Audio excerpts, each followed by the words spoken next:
Hi everybody, it's Dr. digestive. Today I want to talk to you about why stress might be the reason why you can't get off your antacids. If you're one of those people, one of the many people that we see in this office who come in complaining about after they're eating, they feel a sense of fullness that doesn't go away, or they feel fullness right away after they start eating, or they feel acid start to come up into their esophagus, a feeling of like, yeah, I get this repeating of my meal kind of sensation, then you might be dealing with chronic stress related digestive problems. And most often the assumption is, because I feel this acid coming up my esophagus, that right away we think, oh, it must be too much acid, so therefore we have to take an antacid.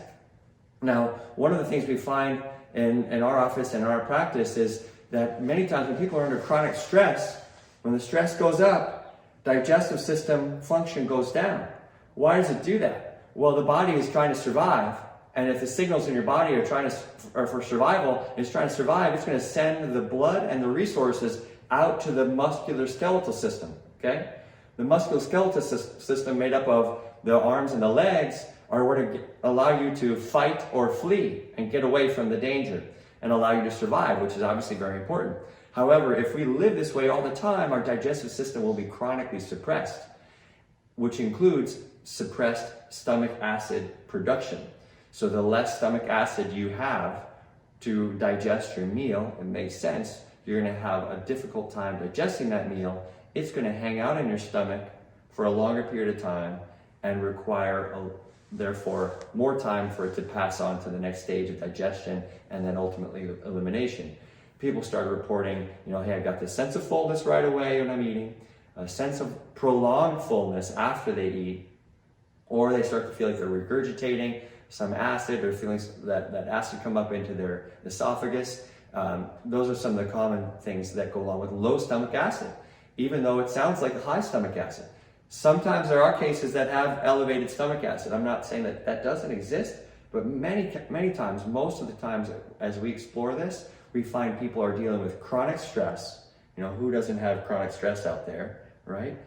And if that's the case, we know physiologically, meaning how the body works, it's wired to take the energy away from those non-essential, non-survival systems and divert it all towards the threat, which is let's fight or flee.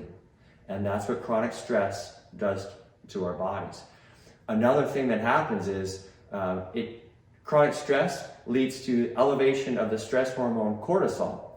And that stress hormone cortisol has effects on our microbiome, which is basically the bacterial ecosystem that we have in our gut.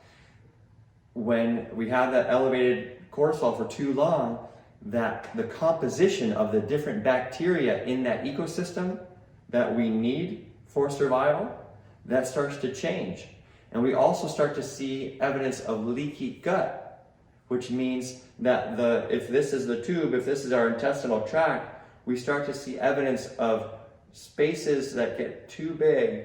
It's called permeability. It starts to leak particles into our bloodstream out of our intestine at particle sizes that are bigger than normal. So if this is the normal gap that something's supposed to go through before it reaches our bloodstream, and that's kind of like a gate, and it only allows or it filters things that should only be so small because they're digested properly. Now if things that are undigested or things that are much larger are able to get through those gaps into our bloodstream, that poses a whole bunch of other problems like autoimmunity and food sensitivities and those type of things down the road.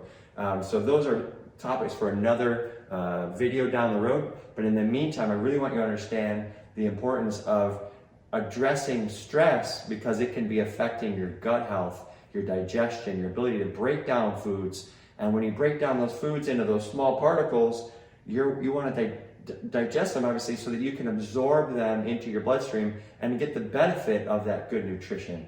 So I'm assuming that you're eating good fruits and vegetables in your diet, and if you are, then you want to be able to break them down and absorb them properly.